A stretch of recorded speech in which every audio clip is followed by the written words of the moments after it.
I, 29F, find myself in a complicated and difficult situation that has strained my relationship with my sister, 31F. I recently slept with her husband, and now she refuses to speak to me. However, I genuinely believe that I am not solely to blame for the fallout, and I need an impartial judgment on whether I am the asshole in this scenario. Prior to the incident, I noticed some questionable behavior from my brother-in-law, 33M, towards me. Feeling concerned about my sister's well-being, I decided to address the issue with her. However, she dismissed my concerns, leaving me unsure of how to proceed. My sister works as a flight attendant and is gone more than she is at home. My Bill recently lost his job and was feeling depressed. During one of her frequent absences from home, she asked me to keep her husband company.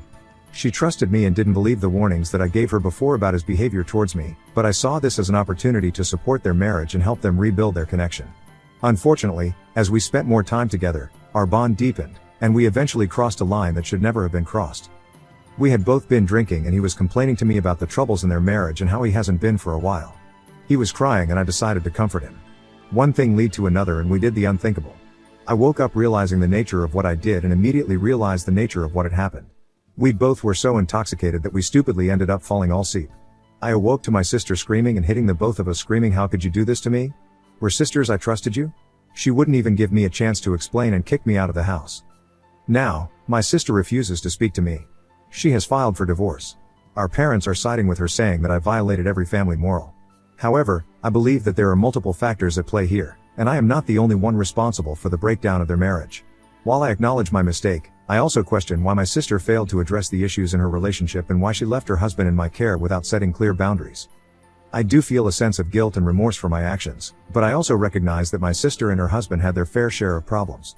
It's unfair to place all the blame on me when there were underlying issues that existed long before our involvement. That being said, I understand my sister's anger and hurt. I am willing to accept responsibility for my actions and make amends, but I also believe that it is crucial for her to acknowledge her role in this situation. Rebuilding trust and repairing our relationship will require open and honest communication from both parties. In sharing my story, I hope for an unbiased judgment and guidance on how to navigate this difficult situation. Ida for sleeping with my sister's husband? Edit, screenshots of my last conversation with her before she blocked me on my profile. Update 1. Okay guys, I get it. You guys have ripped me apart in the comments and yeah, I admit I messed up. After deeply reflecting on my actions and seeking advice from others, I have come to realize the extent of the hurt and damage I caused to my sister. I genuinely regret my behavior and am now fully aware that I was in the wrong.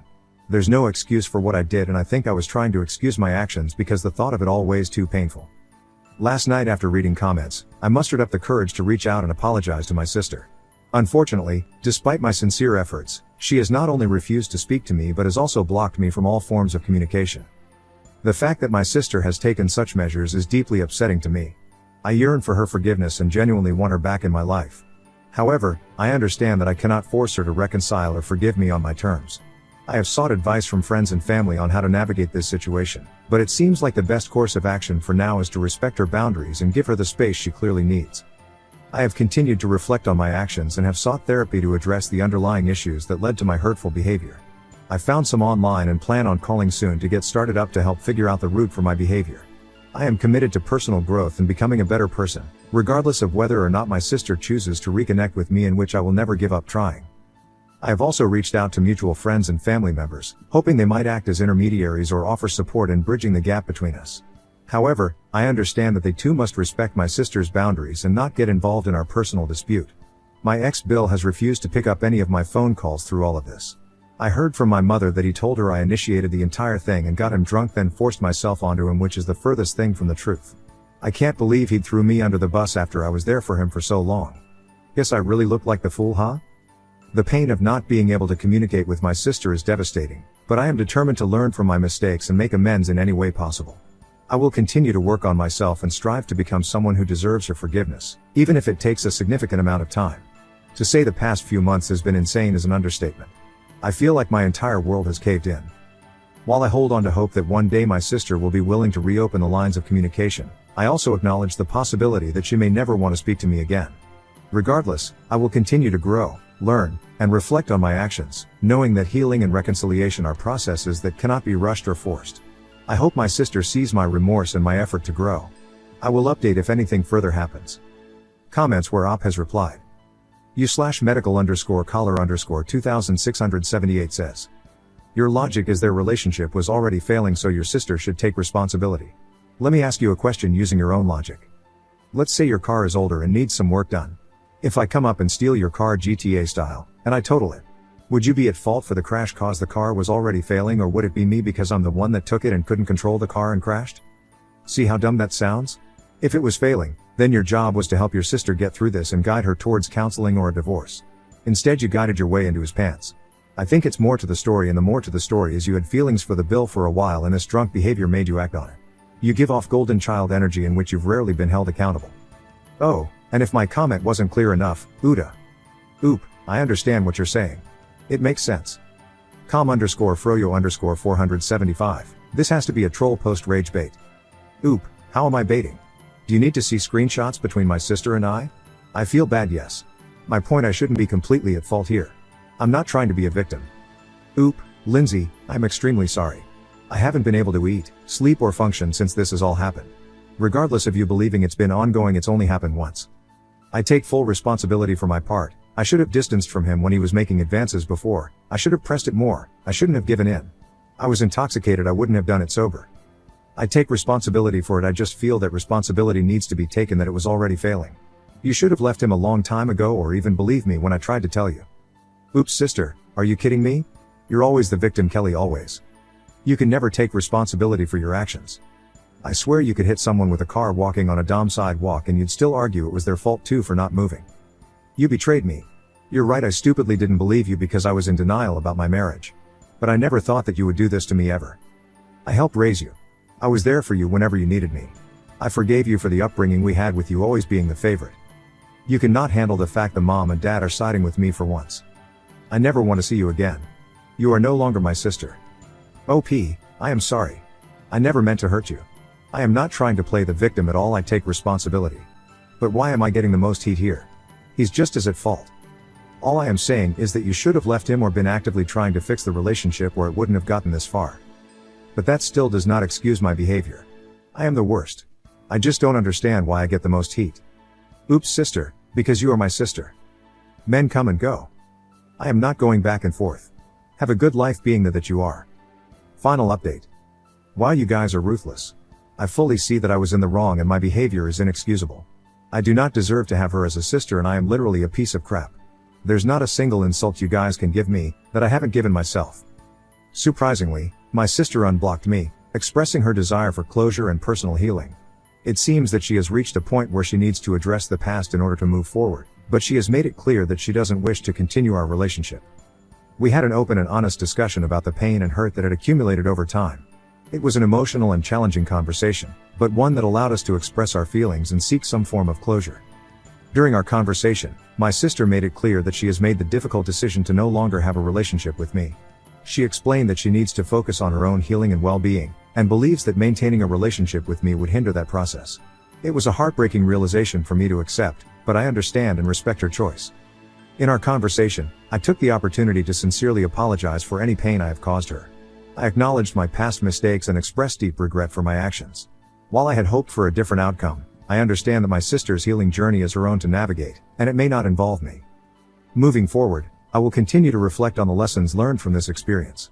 I have come to understand the impact of my actions and the importance of personal growth and self-reflection. It is crucial for me to learn from this and strive to become a better person, even if it means accepting that my sister wants no further relationship with me. While it is painful to accept the loss of a close bond, I will honor my sister's wishes and give her the space she needs to heal and move forward. I will continue to work on myself, seeking personal growth and understanding, and ensuring that I do not repeat the mistakes of the past. This experience has taught me the importance of empathy, forgiveness, and respecting the boundaries of others. I am grateful for the opportunity to have had this conversation with my sister, as it has allowed me to gain a deeper understanding of the consequences of my actions and the importance of growth and healing in relationships. This will likely be my last update, as there's nothing more to say.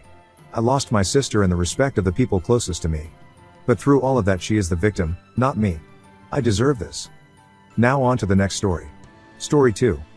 Discovered that my fiancé of 8 years cheated on me with escorts. I, 30F, and my fiancé, 30M. I can't believe I even had to write that sentence out. We have been together 8 years, engaged for 6 months. We have had problems connecting lately due to a host of underlying issues, his drug and alcohol problems, and I dealt with seasonal affective disorder over the winter. A week ago we went on a trip to get away and rekindle our love blah blah blah, and I thought we were getting on the right track. However, since we got back, both nights he stayed out past 3 a.m. on a work night, and I've had my suspicions that he started doing coke again, which he promised me he wouldn't. So I snooped, I know, his computer iMessages because they sync up with his phone messages. And yes, he was texting with his dealer and sending pics of him doing coke to his friend Greg. But then I noticed the texts to Greg were weird, like heart emojis and I miss you, so I kept scrolling and there were all these explicit texts and him telling this girl he loves her. Obviously Greg was a fake name, and how much he despises me. And honestly, all this shocking stuff, I still believe I'm in some kind of nightmare. He's been sending her thousands of dollars, and based off their conversations, she's not the only escort he's been sleeping with and he hasn't been using protection. The kicker is I've been helping him pay rent, and sending him money here and there because of cash flow issues with his business.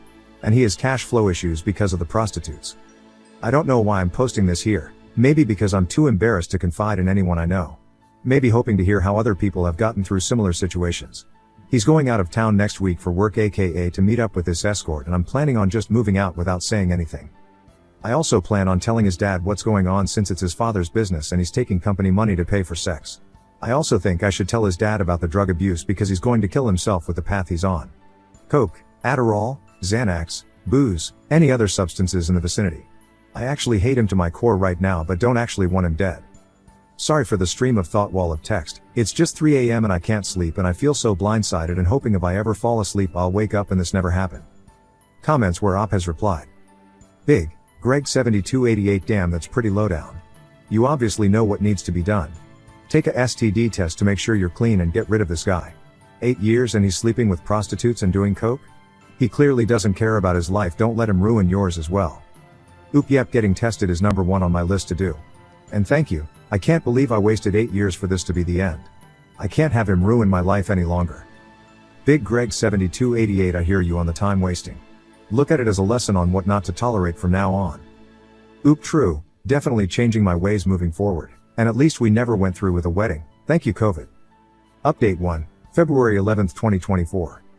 This is an update to a post I made almost 3 years ago. Oh wow, I had completely forgotten about this throwaway account I made and just stumbled back on it. As someone who hates when people don't provide updates, cause I'm nosy, sorry I never provided one. Also, rereading my prior post, it sounds so fake. I'm starting to realize half the crazy posts I think on Reddit are fake actually are probably real, lol. Anyways, on to the updates nobody asked for, and honestly as it's been almost 3 years at this point it feels like a lifetime ago and I can't believe that was my life, so sorry if details are a little glossed over. For starters, in hindsight, finding out about the cheating was the best thing that ever happened to me. I have weird anxious thoughts about the alternative timeline me who never discovered any of this and stayed in that relationship. After I found out, the next day I went and got STD testing, all clear, and the nurse was actually the first person I told about what happened. I immediately started the process of moving out, emailed landlord separately to let them know we would not be renewing. Luckily we only had like 2 months left. Since he was leaving in a couple days to go out of town for work, I decided to just suck it up, and play it cool till he left. Once he left I packed up all my stuff, hired a moving company to keep my things in storage until I figured out where I wanted to live, and booked a flight out to California to stay at a hotel on a beach with my dog, and I have family out there. I'm actually pretty close with my family, but I did this all on my own because I just wanted to process things on my own, and wanted to ugly cry in peace. The day my ex was supposed to return to our apartment, I did end up contacting his parents to let them know what was up so they could meet him there, mainly cause I was afraid he would do something drastic once he saw I was gone. I ended up staying in California for a couple of months with my sister, until I decided to move back to my city midsummer. I didn't love living out of a suitcase and wanted to make a new place for myself. After initially staying no contact, me and my ex did start texting again, was not healthy, and probably due to some level of codependency. He got into therapy and went sober, although he refused to go to AA or anything. The whole time he thought we would eventually get back together, but I was adamant that we would never, although thought we could be friends, lol.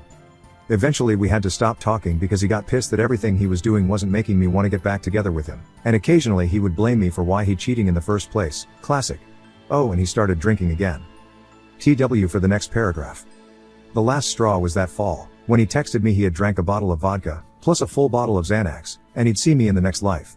He ended up getting to the hospital on time, and after having his stomach pumped was fine, but this was a very traumatic event for me. After everything was handled I blocked his number, probably should have happened from the start, but I'd codependency shit. That saga more or less ended back in November 2021, so flash forward over 2 years later and some present day updates. I'm a completely different person, to where my family is shocked. I hadn't realized how much that relationship was affecting me negatively. I used to truly be a glass half empty person to the core, and now I'm so easygoing, happy, glass half full type of gal. And I lost like 40 pounds, not that losing weight is always a good thing, but in my case it was. I'm 33 now, and to all the ladies out there afraid of starting over in their 30s, don't despair. I have been dating my amazing boyfriend for 2 years now, who is actually perfect for me. My ex and I were opposites. He was a chaotic wild card, grumpy, and really not a kind or considerate person. Really embarrassed why I was dating a person like this. My current boyfriend is so chill, has such a calming presence, and is the kindest and most thoughtful person I've met. We have not had a single fight in the 2 years we've been together and are just very respectful of each other, something that at the core my last relationship lacked. My ex seems to be doing fine, hasn't changed much from what I hear through the grapevine. We don't really talk, but I wish him the best. Comments where Op has replied. Neanderbeast, congratulations for getting free from him.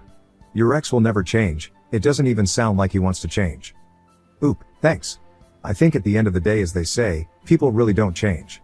Even myself, while I seem like a different person, I think I am the same at the core, just a happy version now that I'm not weighted down by all the stress and negativity of my prior relationship. Butt Trap a Bear Claw, congrats on your new life. Can you tell us about how you met your current partner? Reddit says your last post was 2 years ago, so it's reading like you basically jumped into this relationship immediately after splitting with your ex. Which obviously is whatever because it's worked out for you. But like you said, we nosy lol. Oop, the Reddit date is actually a little confusing. My last post was actually March 17, 2021, worst St. Patrick's Day ever lol, so it should probably say 3 years once we get to that date. I first started dating again like 6 months later just to put myself out there. I had never done any of the online/app dating as I had been with my ex since we met in college. I definitely was probably not emotionally ready when I started dating, but I also wasn't looking for anything serious. I ended up meeting my now boyfriend on Bumble a little while after that. I don't think either of us were looking for something serious. He was under the impression he was moving for work, he ended up not moving, and I had just gotten out of this crazy long-term relationship. Because of that, we took things semi-slowly at first, and then ended up becoming exclusive/official February 2022.